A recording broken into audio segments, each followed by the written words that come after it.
guys, we're back with another video related to your series of financial accounting, and in this part we are going to cover next topic related to your cash book. Right, इससे पहले वाले parts नहीं रह गए, so please checkout करके आए. ठीक है, जितना ज्यादा आप न्यूमेरिकल की प्रैक्टिस करते रहेंगे अपने एंड पे उतना ज्यादा आपके लिए बेनिफिशियल होगा. आप न्यूमेरिकल्स मिलेंगे कहाँ से? 11th-12th की अगर कॉमर्स की बुक है आपके पास तो इट्स वेरी गुड, आप उसको यूज कर सकते हो. वहां पे आपको काफी न्यूमेरिकल्स जो है वो मिल जाएंगे, वरना एनसीईआरटी डाउनलोड कर लो, ठीक है, ऑनलाइन, और वहां से आप ले सकते हो न्यूमेरिकल्स. सो हमने ये डिस्कस किया. अब हम बात कर रहे हैं, आप मुझे इंस्टाग्राम में जरूर ज्वाइन करेगा क्योंकि मैं वहां पे अब बहुत सारी ऐसी शॉर्ट्स और रील्स बना रही हूँ आपके लिए जो आपकी करियर में, जो आपकी परफॉर्मेंस में, आपको ओवरऑल पर्सनालिटी डेवलपमेंट में हेल्प करेंगे. ठीक है, सो वहां फॉलो करेंगे, टेलीग्राम इंस्टाग्राम को ज्वाइन करेंगे. टेलीग्राम ग्रुप है commerce group SWNT. So without any further delay let's start this video. So now guys, in this part we are going to solve numerical of double column cash book. इससे पहले हमने numericals नहीं solve किए हैं, आज हम numerical पे focus करेंगे. ठीक है, और हमने इससे पहले वाले पार्ट को जरूर देख लेना. फॉर्मेट डिस्कस किया है, कुछ कॉन्ट्रा एंट्री डिस्कस की है और किस तरीके से एंट्री होगी, बहुत सारी चीजें. आज हम एक फुल फ्लेज न्यूमेरिकल करने वाले हैं. तो चलिए स्टार्ट करते हैं. ये आपके न्यूमेरिकल में इसी तरह से आपको क्वेश्चन आएगा कि दिए रहेंगे आपको ट्रांजैक्शन किस किस डेट में कौन कौन से ट्रांजैक्शन हुए हैं. अब ये डबल कॉलम में कैसे पता चलेगा? देखो आपको यहाँ पे कैश इन हैंड भी दिया, कैश एट बैंक भी दिया, मतलब बैंक ट्रांजैक्शन भी दिए, कैश ट्रांजैक्शन भी दिया. वहाँ पे बोलेगा भी आपको double column cash book prepare करनी है. इसका मतलब डबल कॉलम कैश बुक में आपका कैश कॉलम और बैंक कॉलम दोनों मेंशन होंगे. एज यहाँ पे जो अमाउंट है वो दोनों फॉर्म में क्या हो रहा है? रिसीव्ड हो रहा है और जा रहा है. ठीक है, अब हम स्टार्ट कर रहे हैं हमारे फॉर्मेट के साथ. तो देखो फॉर्मेट ऐसे बनेगा, date, particular, voucher number, LF, cash और बैंक. यह बस देखो जब सिंगल कॉलम था बस कैश तक ही लिमिटेड था. Date, particular, voucher number, LF, cash. Date, particular, voucher number, LF, cash, debit, credit. But यहाँ पे क्या है, एक कॉलम और बढ़ाओगे वो होगा बैंक का. बस इतना ही डिफरेंस है. ठीक है, एक कॉलम और बढ़ाओगे वो होगा आपका किसका? बैंक का. तो ये आपको याद रखना है. अब हम क्या करेंगे, एक एक करके एंट्री को समझेंगे कि पैसा आया है या गया है, तो कैश में आया है कि कैश बैंक में गया वो. अभी देखो ये पहली जो एंट्री है जनवरी 1 की, उसमें बोला कि cash in hand and cash at bank. मतलब आपके पास जो पैसा है, बैलेंस है, हमने कहा था बैलेंस ब्रॉट डाउन. अगर कैश बैलेंस है या बैंक बैलेंस है तो उस तरीके से लिखते हैं. तो ये क्या है आपके पास. ठीक है, ओवरड्राफ्ट होता तो क्रेडिट साइड आता, बट आपके पास ये बैलेंस है, इसका मतलब ये डेबिट साइड आपके पास अमाउंट है. ठीक है, तो हम क्या लिखेंगे, जनवरी 1 लिखेंगे और हम लिखेंगे 2 बैलेंस ब्रॉट डाउन. कितना हमारे पास बैलेंस है पहले से, कैश का बैलेंस लिख लेंगे और आपका बैंक का 4000 और 12000. तो कैश में हमारा बैलेंस 4000 है और बैंक में हमारा बैलेंस 12000 है. ठीक है, तो डेट, एक ईयर भी लिखेंगे जो कि है आपका 2012. ठीक है, तो ये हो गया हमारा पहला. देखो हमें ये स्पेस थोड़ी कम लगेगी, मतलब है हमारे पास, आपके पास पूरा पेपर होगा तो जब भी पेपर जब देना ना तो हॉरिजॉन्टल कर लेना अपनी उसको पेपर को और फिर अपना न्यूमेरिकल को ये बनाना, क्योंकि अगर वर्टिकल रखोगे तो नहीं बन पाएगा उतना बड़ा. ठीक है, पहुँच हो जाएगी. तो हॉरिजॉन्टल कर लेना अपनी शीट को एंड देन आप उसको ड्रॉ करना. नेक्स्ट इज जनवरी 4 की एंट्री है कि sold good for cash. Cash में आपने गुड्स खरीदे, पहले बेचे हैं. ठीक है, अगर आप गुड्स बेचते हो तो सिंपल है, सिंगल कॉलम में भी क्या था, बेच रहे हो मतलब पैसा आया है, बाय सेल्स के थ्रू पैसा आया है. बस यहाँ पे ये देखो कैश में आया कि बैंक में आया, तो सेल्स के थ्रू पैसा आया तो बाय सेल्स कर देंगे 13200.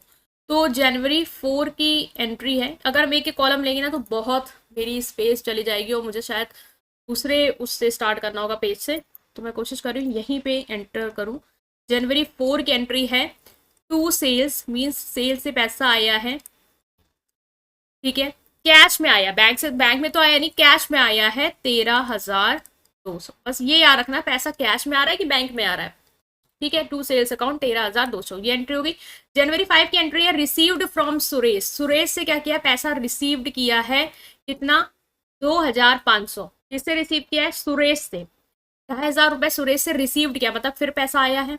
ठीक है, तो जनवरी 5 की एंट्री है, एज सुरेश से पैसा रिसीव्ड हुआ है तो हम लिखेंगे 2 सुरेश. कितना कितना अमाउंट, 2500 अमाउंट रिसीव्ड हुआ है. अब ये देखो कैश में रिसीव हुआ कि बैंक में रिसीव हुआ, कुछ नहीं बोला है तो कैश मान के चलेंगे, जब तक बैंक ना बोले तब तक कैश ही मानो. ठीक है, तो 2500 रुपए मुझे रिसीव्ड हुए.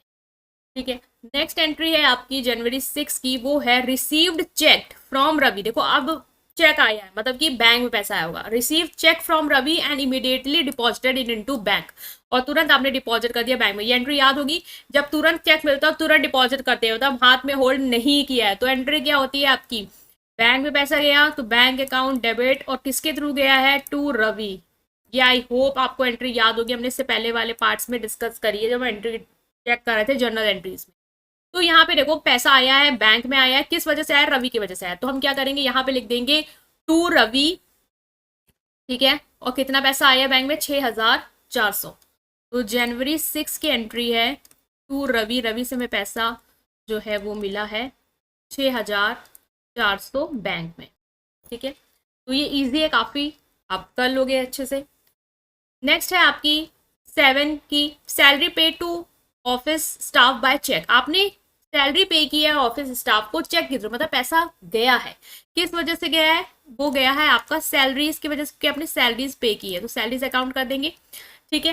किससे सैलरी पे की है, कैश में कि चेक में, चेक से पे की है, ठीक है। कितनी, 7,600, 7,600 सैलरी आपने चेक से पे की है, ठीक है। ये है आपकी जनवरी 7 के। नेक्स्ट है आपका 10 जनवरी की एंट्री की, पेड सुधीर बाय चेक। आपने सुधीर को चेक से पेमेंट की है, यहाँ पे भी पैसा गया है, बैंक से गया है, तो बाय सुधीर हो जाएगा, ठीक है। Jan 10 की एंट्री है, बाय सुधीर, किससे पेमेंट करी है, चेक से करी है, तो बैंक से पैसा कम हुआ, कितना, 5,000। तो यहाँ पे लिख लिया 5,000, ठीक है।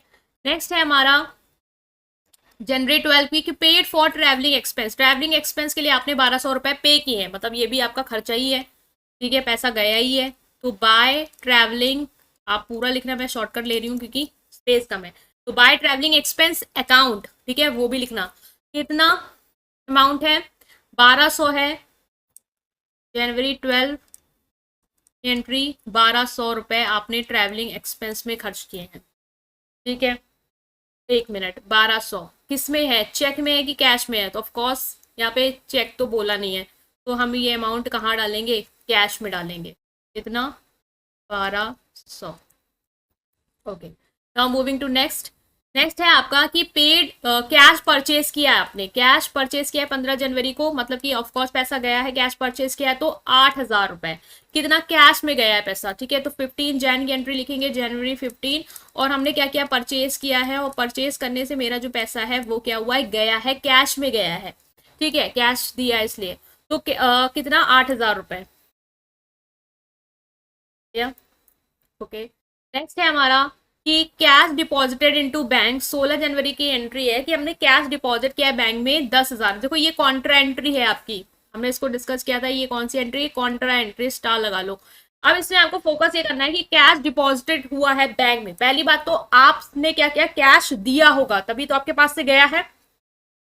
तो जब भी आउटफ्लो हो रहा है, ठीक है, तो आउटफ्लो में हम क्या करते हैं, जनवरी 16 आउटफ्लो हुआ है ना, आपके पास से तो कैश गया है, तो मेरा तो कैश कम हो गया, तो मैंने क्या किया, यहाँ पे लिखा मेरा कैश कम हुआ है, तो मैंने किससे लिखा, कहाँ क्यों कम हुआ, क्योंकि मैंने बैंक में जमा किया है इस वजह से। तो बाय बैंक अकाउंट, कितना कैश मेरे पास से गया, वो गया है मेरा 10,000 रुपए, तो मैंने यहाँ लिख दिया मेरा 10,000 रुपए कैश गया। नेक्स्ट है कि आपने बैंक में डिपॉजिट किया, इसका मतलब बैंक में तो पैसा आया होगा ना, आपके ही अकाउंट में बैंक में पैसा आया होगा, कैश कम हुआ है, तो अब यहाँ पे बैंक में तो पैसा आया तो हम डेबिट करेंगे बैंक को, ठीक है। तो जनवरी 16 से हम लिखेंगे टू कैश अकाउंट, क्योंकि मेरे पास बैंक में पैसा आया है 10,000। तो कॉन्ट्रा एंट्री का जो इफेक्ट है ना, वो आपको दोनों साइड दिखेगा, डेबिट में भी और क्रेडिट में भी।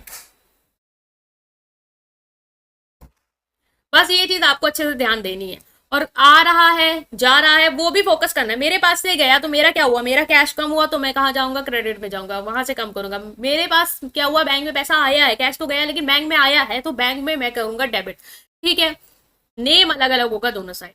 20 जैन की एंट्री क्या है, कैश सेल, कैश में सेल करी है आपने 15,100 की, मतलब कि पैसा आया होगा आपके पास सेल से, टू सेल्स पैसा आया है आपके पास, आपने क्या किया है, सेल्स करी है, आई थिंक 15,100 की, ठीक है, देख लेंगे अमाउंट, 15,100 की आपने सेल करी है, और डेट है जनवरी 20 की, ओके, सो ये हो गया हमारा।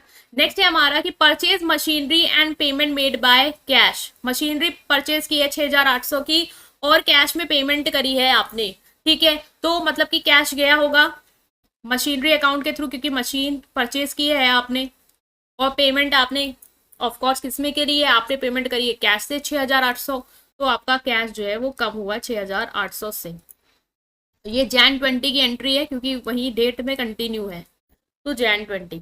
नेक्स्ट है आपका कि आपने वेजेस पे किए हैं इसी मशीनरी के इरेक्शन पे, ठीक है। 400 रुपए वेजेस पे किया। हमें पता है जब भी हम मशीनरी खरीदते हैं, उससे पहले जनरल एंट्रीज में हमने देखा होगा, जब भी हम कोई एसेट खरीदते हैं और उस पे अगर कोई एक्सपेंस करते हैं इस तरीके, चाहे वेजेस पे कर रहे हो, चाहे उसका हम कैरेज भाड़ा लगा रहे हो, तो हम उसको उसी अकाउंट में डेबिट करते हैं, मतलब मशीनरी एसेट अकाउंट में ही वो जाएगा। नहीं देखा तो एंट्री देख के आओ, जनरल एंट्री में हमने डिस्कस किया है, लास्ट से नेक्स्ट वाले पार्ट में था, ठीक है, सेकेंड लास्ट पार्ट में।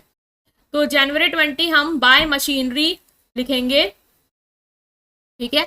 ये चीज आपको याद भी होनी चाहिए, बाय मशीनरी 400। अगर आपको कॉन्सेप्ट नहीं क्लियर है तो प्लीज आप कॉन्सेप्ट क्लियर करें, तभी आप कैश बुक कर पाएंगे जब जनरल स्ट्रांग होगा। नेक्स्ट इज 22 की एंट्री है कि withdraw from bank for office use. अब देखो ये कॉन्ट्रा एंट्री है, आपने क्या किया, बैंक से विड्रॉ किया है। इसका मतलब आपने के बैंक से पैसा कम हुआ होगा, और ऑफकोर्स बैंक से निकाला है पैसा, मतलब कैश निकला है, तो कैश में पैसा आया होगा, ठीक है। 7,500 डेट क्या है, Jan 22 की। अब देखो यहाँ पे कैश बैंक से विड्रॉ कर रहे हो, तो मतलब बैंक से आपने पैसा निकाला है, तो कैश आया आपके पास, कैश बढ़ा आपके पास, ठीक है। तो हमने क्या लिखा है यहाँ पे, टू बैंक, क्योंकि मेरे पास बैंक से क्या आया, कैश आया है। कितना कैश आया है, 7,500। तो हमने लिखा 7,500 डेबिट साइड, भाई कैश आया। लेकिन मैंने बैंक से तो विड्रॉ किया है ना, मतलब मेरा बैंक का जो अमाउंट है वो कम हो गया होगा, क्यों, क्योंकि मैंने कैश निकाल लिया है वहां से। तो हम बैंक से अमाउंट को क्या करेंगे, कम कर देंगे। दोनों साइड एंट्री का असर जाएगा, कॉन्ट्रा एंट्री है। नेक्स्ट इज 23 की, received cheque from Anil and deposited into bank 4,600। मुझे अनिल से चेक रिसीव हुआ, मैंने बैंक में डिपॉजिट कर दिया, मतलब कि bank account debited to Anil. तो मेरे पास चेक, बैंक में पैसा आया, किसकी वजह से आया, अनिल की वजह से। तो Jan 23 की एंट्री होगी, Jan 23 की एंट्री होगी कि मेरे पास पैसा आया है, ठीक है। तो Jan 23 की एंट्री होगी, मेरे पास पैसा आया है अनिल की वजह से, टू अनिल। कहाँ पे आया, बैंक में आया है, क्योंकि मैंने चेक जो है वो अनिल से रिसीव करी है और बैंक में लगा दी है 4,600 की। तो ये एंट्री हो गई आपकी डन। नेक्स्ट है कि आपको बता रहा है कि 27 जनवरी को ऐसा क्या हुआ कि अनिल ने जो चेक दिया था आपको, वो बैंक ने डिसऑनर्ड कर दिया, मतलब कि वो बैंक से वापस आ गया, डिसऑनर्ड हो गया वो चेक। तो अभी तो पहले भी तो मेरे बैंक में पैसा आया था भाई अनिल की वजह से, कि मैंने चेक लगा दी थी, तो मैंने एंट्री पास करी कि मेरे को पैसा आया। बट जब मैंने देखा कि बैंक ने उस चेक को रिटर्न कर दिया है, ठीक है, Anil check return by bank dishonoured, तो मेरे पास से बैंक का जो पैसा था वो क्या हुआ, कम हो गया भाई, चला गया पैसा। तो 4,600 से जो मैंने एंट्री करी थी कि मेरे पास पैसा आया है, अब मैं क्या करूंगी, मेरे पास से पैसा बैंक से गया, ठीक है। किस वजह से गया, चेक डिसऑनर्ड हो गया, इस वजह से। तो हम यहाँ पे बाय अनिल करेंगे, 27 जैन की एंट्री होगी ये, 27 जैन की एंट्री होगी ये, बाय अनिल। और मेरे पास से क्या हो रहा है, जो पैसा आया था बैंक में वो पैसा बैंक से चला गया, एज चेक डिसऑनर्ड हो गई, ठीक है। नेक्स्ट है 28 जैन की एंट्री की, purchase typewriter paid by cheque 8,000। Office equipment में आएगा आपका टाइपराइटर, तो ऑफिस इक्विपमेंट खरीदा, इस वजह से आपका क्या हुआ, चेक के थ्रू पेमेंट गया, मतलब पैसा कम हुआ।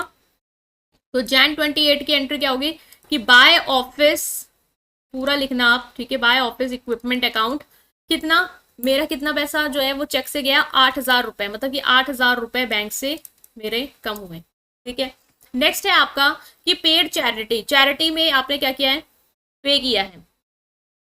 तो चैरिटी में पे किया है 120, तो यहाँ पे आ जाएगा बाय चैरिटी, ठीक है, बाय चैरिटी, यहाँ पे पैसा गया 120। डेट लिखेंगे, डेट है हमारी Jan 30 की। आई थिंक स्पेस कम पड़ेगा अब आपको। Next is paid into bank, bank में पे किया है 12,000, बैंक में पे किया, इसका मतलब बैंक तो बढ़ा मेरा और कैश मेरा कम हुआ। तो बैंक बढ़ा तो हम बैंक बैंक बढ़ा होगा ना, तो हम यहाँ पे डालेंगे बैंक में एंट्री अपनी, जितने डेट की भी एंट्री हमारी 31 की है, पैसा मेरा बैंक में आया होगा। तो टू पेड किया है बैंक को, तो to cash account, counter entry, ये भी बैंक में पैसा आया होगा, क्योंकि बैंक बढ़ा है मेरा, पैसा डिपॉजिट किया है, इसका मतलब ये हुआ 12,000 रुपये बैंक में आया। बट Jan 31 से मेरा क्या हुआ, कैश कम हो गया है। तो बाय बैंक अकाउंट कैश मेरा कम हो गया है 12,000 से, क्योंकि मैंने जो 12,000 थे वो कैश उठा के बैंक में लगा दी, तो बैंक तो बढ़ा बट कैश कम हो गया। तो अब ये आप देख लो कि आपने जो भी ट्रांजेक्शन करें एक बार फिर से रीचेक करो कि वो सही है या नहीं, अमाउंट सही है या नहीं। इसको टोटल कर लेंगे, ठीक है। हमारा जो टोटल जितना भी हमारा रिसिप्ट है, जितना टोटल हमारा पेमेंट है, उसको हम क्या करते हैं, टोटल कर लेते हैं। तो हम यहाँ पे लिख देंगे टोटल हमारा कितना पैसा हमें आया है और टोटल हमारे पास से कितना हमारा पैसा गया है, ठीक है। ये आप कर लोगे अब टोटल। तो चलो टोटल कर लेते हैं कि हमारा कितना कितना पैसा बन रहा है। तो मैं इसका टोटल करके आपको बताती हूँ।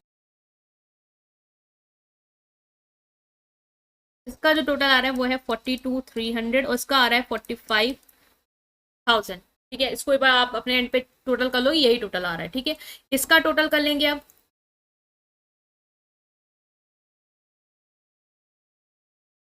इसका है 38,520 और इसका है आपका 32,700, ठीक है। ये हो गया आपका टोटल। अब देखो किस साइड कम है किस साइड ज्यादा, हमें बैलेंस करना है। अब देखो इस साइड 42,300 45,000 इस साइड हमारा कम है, तो हम क्या करते हैं, आपको अगर पता होगा, अब हम इधर लिखेंगे हमारा बैलेंसिंग अमाउंट जो हमें बैलेंस करना है यहाँ पे।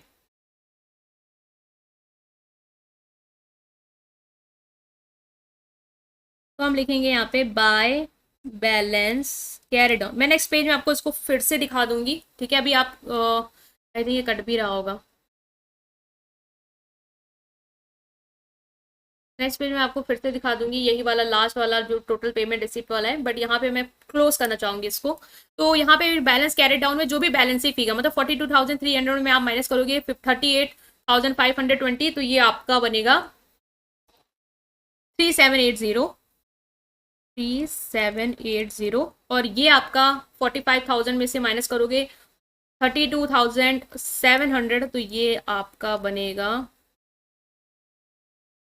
इतना, ठीक है, 2,300।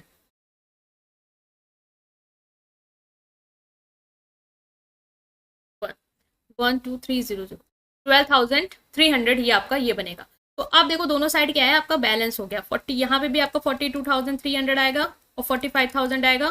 तो यहाँ पे भी आपका टोटल करोगे तो आप 42,300 और 45,000। अब लास्ट में क्या करते हो, इसी चीज को आप बैलेंस कैरेट डाउन को बैलेंस ब्रॉड डाउन करते हो, ठीक है। बट अभी यहाँ पे हमारे पास स्पेस कम है, तो यहाँ Jan 31 की एंट्री डालोगे, लास्ट की डालोगे। तो हम नेक्स्ट पेज में मैं आपको बता रही हूँ, उसको कंटिन्यू कर रही हूँ। ये मत सोचना कि ये न्यूमेरिकल आधा उधर आधा इधर है, ठीक है। ये कंटिन्यू है, ठीक है, ताकि आपको स्पेस में क्लियर हो जाए। तो मैं कंटिन्यू कर रही हूँ लास्ट वाले से, दैट इज पूरा हमारा टोटल पेमेंट और रिसिप्ट से कर रही हूँ कि आपको कैसे लिखना है कॉपी में। जैसे जब टोटल कर लोगे कि टोटल रिसिप्ट मेरा कितना आ रहा है और यहाँ पे टोटल करोगे कि टोटल पेमेंट मेरी कितनी आ रही है, तो आपने देखा कि टोटल रिसिप्ट आपका इधर कितना आ रहा था 42,300 और 45,000। तो हमने ऐसे लिख लेंगे 42,300 आ रहा है, इधर 45,000 आ रहा है। फिर मैं इधर का टोटल कर लूंगी पूरा कैश और बैंक का, क्योंकि हमने देखा 38,520 और यहाँ आ रहा था हमारा 32,700। अब मैंने देखना था कि मेरा जो बैलेंस है क्या दोनों साइड इक्वल है। ऑफ कोर्स इक्वल नहीं है, ठीक है। जब इक्वल नहीं होगा तो क्या करना होगा, मैं इक्वल करना होगा। तो इक्वल करने के लिए क्या करेंगे, इक्वल करने के लिए सबसे पहले तो मंथ की लास्ट डेट डालेंगे, दैट इज 31 जनवरी जो भी आपका चल रहा था। अब यहाँ पे हम लिखेंगे बाय है साइड, तो बाय बैलेंस कैरेट डाउन। अब जो भी डिफरेंस है वो हम लिखेंगे। तो यहाँ पे डिफरेंस पूरा करने के लिए हमने देखा कि इसमें कितना अंतर आ रहा है, दोनों को माइनस करके 3780। अब जो भी डिफरेंस है वो माइनस करोगे, इसको इससे माइनस करोगे, इसको इससे माइनस करोगे, और ये 12,300, ठीक है। ये आपका डिफरेंस है आपस में। आप देखो दोनों साइड का अमाउंट टोटल जो है वो क्या हो जाएगा, इक्वल आ जाएगा। इसी तरीके आपको वहां पे भी करना है 32,300। आपके पास स्पेस होगी तो आप कंटिन्यू करोगे, बट मेरे पास स्पेस उतनी नहीं है और मैंने दिखाया बट मुझे पता है वो हौच पौच हुआ है, तो इसलिए मैं इसको दोबारा आपको बता रही हूँ ताकि आप अपना कॉन्सेप्ट क्लियर रखो। ठीक है। अब दोनों साइड का टोटल जो है वो मेरा इक्वल हो जाएगा, यहाँ पे भी 42,300 और यहाँ पे भी 45। अब देखो दोनों साइड इक्वल हो गया। अब बात क्या करना होता है, आपको बैलेंस कैरेड डाउन को बैलेंस ब्रॉड डाउन करना होता है। ठीक है, इस साइड आपको ये जो बैलेंसिंग अमाउंट है वो लिख देना है फाइनली, और 12,300 का डिफरेंस। और यहाँ पे जो डेट होगी वो नेक्स्ट जो मंथ है उसकी फर्स्ट डेट, दैट इज 30 जनवरी के बाद 1 Feb। ठीक है, अब ये आपका जो है न्यूमेरिकल वो कंप्लीट हो गया। आपको कॉन्सेप्ट क्लियर रखना है कि किस तरीके से आपको इसको सॉल्व करना है, और फॉर्मेट अगर पता होगा और ट्रांजेक्शन या जनरल क्लियर होगा तभी आप कर पाओगे, राइट। सो इससे पहले वाले पार्ट्स नहीं देखे, सो जाके जनरल एंट्री भी करके आओ और कैच बुक के भी बेसिक कॉन्सेप्ट को क्लियर करो। एंट्री स्ट्रांग होगी तो न्यूमेरिकल अच्छे से हो जाएंगे। आई होप आप अंडरस्टैंड कर पाए। स्टिल कोई भी डाउट है कमेंट सेक्शन में पूछेंगे, वीडियो को लाइक करेंगे, चैनल को सब्सक्राइब करेंगे। Thank you.